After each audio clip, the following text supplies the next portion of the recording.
Bonjour, merci de nous retrouver pour cette seconde vidéo consacrée à Schopenhauer. Il sera question aujourd'hui de sa métaphysique de la volonté.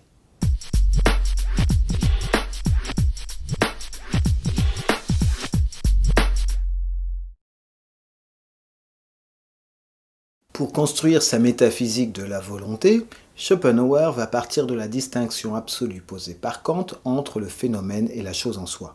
Petite précision terminologique. Phénomène vient du grec phénesté qui signifie être visible.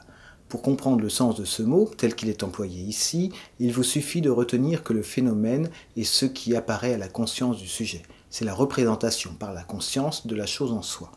La chose en soi étant la chose telle qu'elle est réellement en dehors de la représentation que l'on en a. Pour Kant, la chose en soi n'est donc pas connaissable puisque nous ne percevons jamais qu'une représentation de la réalité, mais non la réalité elle-même. Ainsi, selon lui, la connaissance philosophique est enfermée dans l'idéalisme transcendantal, c'est-à-dire que les choses n'étant pas connaissables en elles-mêmes, elles le sont uniquement relativement au sujet qui connaît. Donc, elles sont pensables. Schopenhauer va partir de cette distinction entre phénomène et chose en soi et va dire qu'au-delà de la représentation, la chose reste accessible non pas en tant que chose en soi, mais comme objectivation de la volonté.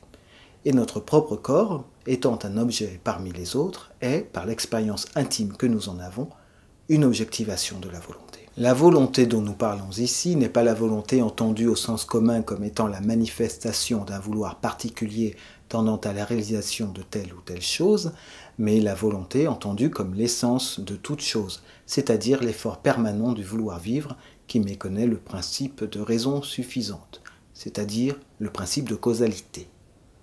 Et en plus du principe de causalité, le vouloir vivre méconnaît également l'espace et le temps. Donc nous le voyons ici, la volonté est une chose en soi. Cela signifie qu'elle est en dehors de la dimension phénoménale du monde. Je veux dire par là qu'elle n'est pas le fruit de notre conscience et de notre interprétation. Elle ne procède pas du monde, c'est le monde qui procède d'elle. Elle est la pulsion permanente et aveugle de l'univers. La volonté est libre. Et Schopenhauer interprète négativement cette notion de liberté en cela qu'elle est la négation de la nécessité absolue du principe de raison suffisante. Pour le dire autrement, elle est la négation du lien de conséquence de la cause et de l'effet. Il précise aussi que la volonté de vivre et la volonté sont une seule et même chose, mais il faut entendre que tout ce qui est affirmation de la volonté.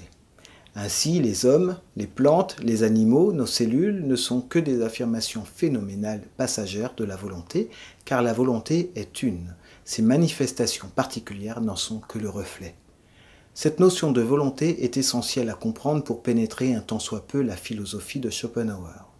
D'autant plus que cette philosophie est une seule pensée dont les parties s'assemblent pour former une architecture au cœur de laquelle se trouve, tel un pilier central, la distinction du phénomène et de la chose en soi.